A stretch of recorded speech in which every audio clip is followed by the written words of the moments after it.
Hey everybody, it's Gypsy. Um, I wanted to talk about this briefly because I have been thinking a lot about this comparison, analogy, whatever. I think a lot about like what's going on today. People being canceled or attacked physically or emotionally, verbally.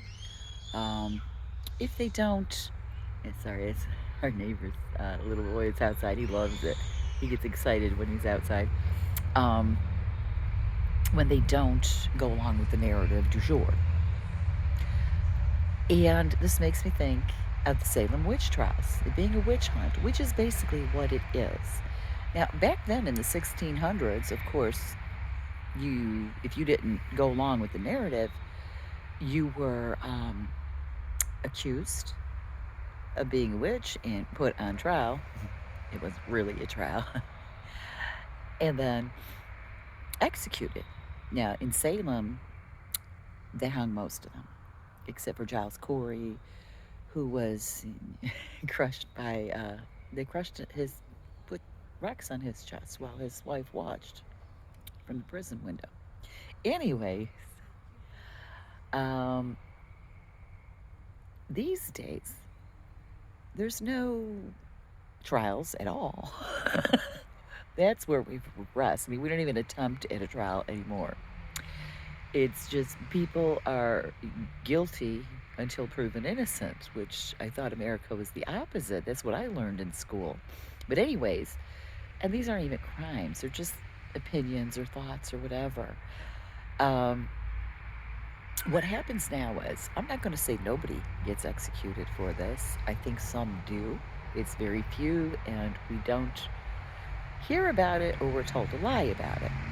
But for the most part, what happens is that person is canceled or erased. Now, most people these days, if they're famous, they have either a television program or they have a large social media presence from where they make their living.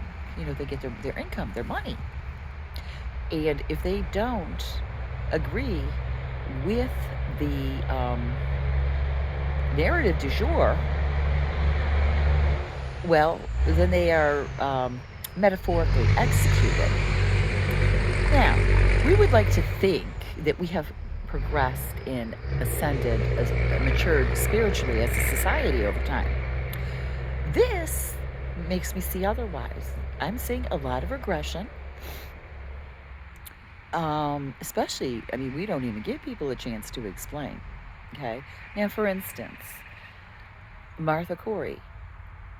She was accused of being a witch, and I said accused. I didn't say she was a witch, I said she was accused because she wasn't going along with the narrative of that day.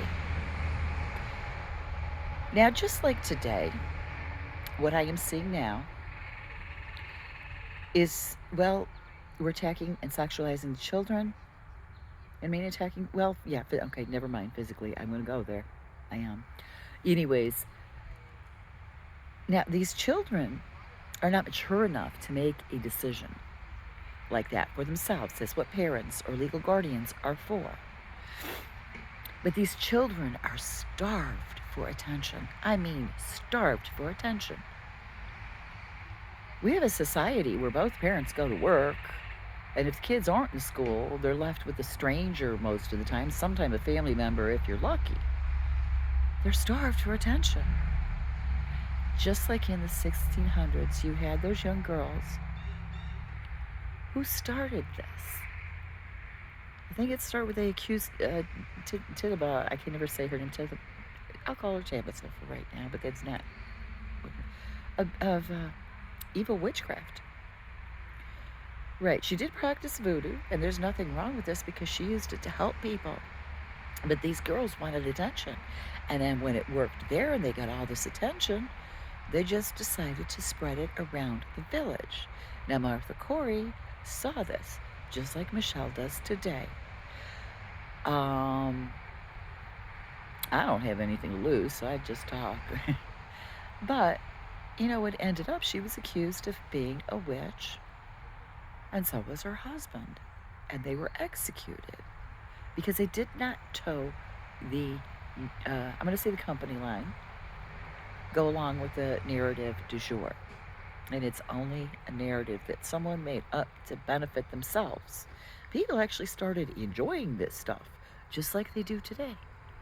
People get off on attacking others, whether verbally, emotionally, physically, whatever, destroying their lives, their livelihood. People enjoy this. That is sick. Now, is that ascension spiritually? Is that spiritual growth? No, that's regression.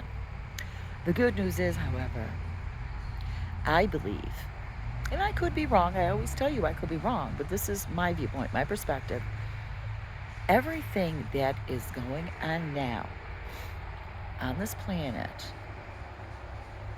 is a wake-up call. We needed a shock.